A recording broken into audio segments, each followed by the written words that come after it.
World Nobel studio में आचार्य शिवजी शास्त्री जी आपका स्वागत है। धीरेंद्र शास्त्री बड़ी अध्यात्म क्षेत्र के केंद्र बिंदु हो गए हैं, तो क्यों ना उनके बारे में आप से थोड़ा जानकारी ले लूं। धीरेंद्र शास्त्री जी राजनीति के दृष्टिकोण से अगर देखा जाए तो अपनी वर्तमान प्रधानमंत्री माननीय श्री नरेंद्र मोदी जी ने डायरेक्ट सीधा में सपोर्ट कर रहे हैं। एक प्रधानमंत्री आध्यात्मिक ज्योतिष को सपोर्ट करे, क्या उनको अपने पार्टी में ले जाने का रहता है क्या?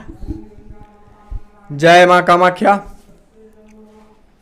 देखिए, पहली बात तो ये है कि अगर कोई राजा किसी धर्म गुरु का बढ़ावा दे रहा है तो ये बहुत अच्छी बात है, धन्यवाद है ऐसे राजा को। ऐसे राजाओं के राज्य में कभी अराजकता नहीं फैल सकती जी।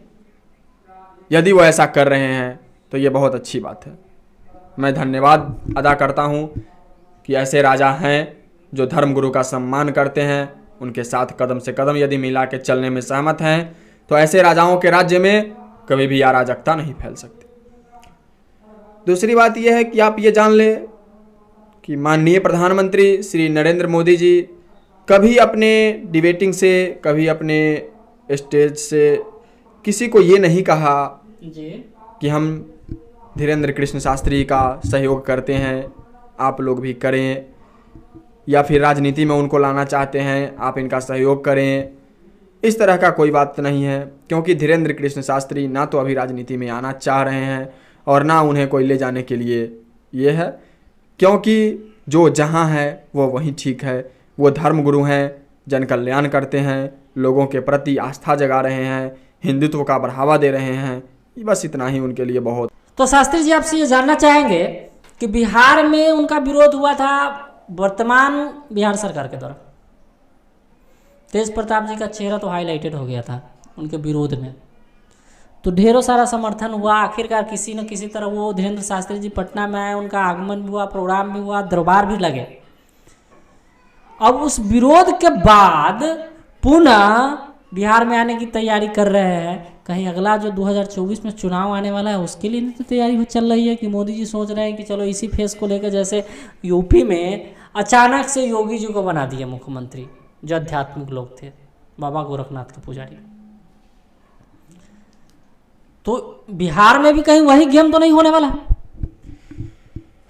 देखिए, धीरेंद्र कृष्ण शास्त्री का राजनीति से अभी दूर दूर तक कोई वास्ता नहीं है जी। योगी आदित्यनाथ का जहाँ तक आप बात कर रहे हैं, योगी आदित्यनाथ कोई कथा प्रवक्ता नहीं थे। योगी आदित्यनाथ नाथ परंपरा के महंत हैं।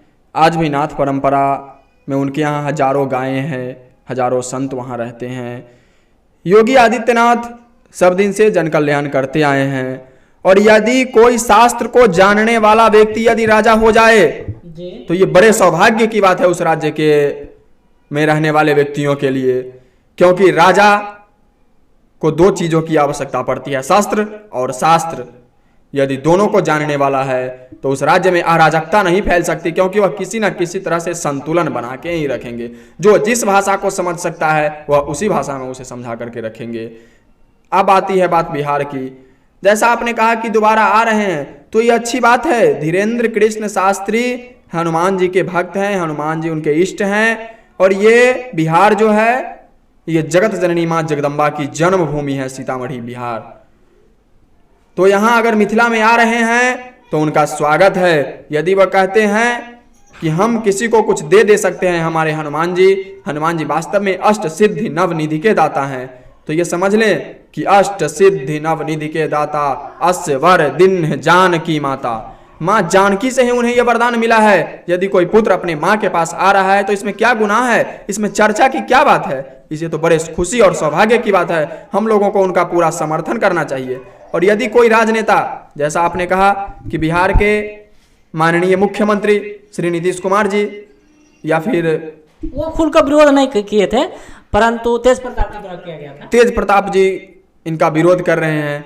तेज प्रताप जी को अभी राजनीति में आए हुए मुश्किल से 4 दिन हुए हैं, उन्हें अभी खुद पता नहीं कि राजनीति कैसे किया जाता है, वो अभी दूसरे के कंधे के मुताबिक चल रहे हैं। वो क्या अभी समझेंगे कि राजनीति क्या होती है। नीतीश कुमार मुख्यमंत्री हैं, एक लंबे समय से बिहार के मुख्यमंत्री बनते आ रहे हैं, उनके पास थोड़ा सोचने की क्षमता है, इसलिए उन्होंने कोई अपना कड़ा स्टेटमेंट खुल के नहीं दिया और इन्होंने जो स्टेटमेंट दिया है ये बेकार में अपना फेस लेकर के, अपना चेहरा लेकर के जनता को आक्रोशित कर रहे हैं और ये समझ नहीं रहे हैं कि ये हिंदुओं का देश है, हिंदुओं का राज्य है, यहाँ हिंदू राष्ट्र चलता है। वो चाहे कितनी भी अपनी सत्ता को जमाने के लिए विरोध कर लें, इससे कुछ फर्क नहीं पड़ता है। हम हिंदुओं, हम ब्राह्मणों, हम सनातनियों पर इसका कोई प्रभाव नहीं पड़ने जा रहा है। आपने बड़ी अच्छी बात बताई कि राजनीति से उनका कोई संबंध नहीं है, अभी तक कहीं दूर दूर तक दिख नहीं रहा है।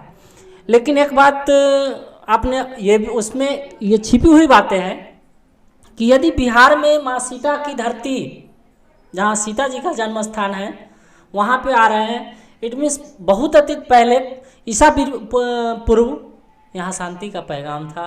पुनः शांति का पैगाम लेके हनुमान के परम भक्त, वर्तमान परम भक्त धीरेन्द्र कृष्ण शास्त्री जी पुनः शांति का संदेश लेके बिहार में उपस्थित हो रहे हैं। ये जानकारी अपनी बड़ी सूक्ष्म जानकारी दी, इसलिए आपको कोटि कोटि धन्यवाद। और वर्ल्ड नोबेल के स्टूडियो में आपने समय दिया, इसलिए वर्ल्ड नोबेल परिवार की ओर से कोटि कोटि सह नमन के साथ धन्यवाद देते हैं। जय हिंद, जय भारत, जय माँ कामाख्या, भगवती सबका कल्याण करें।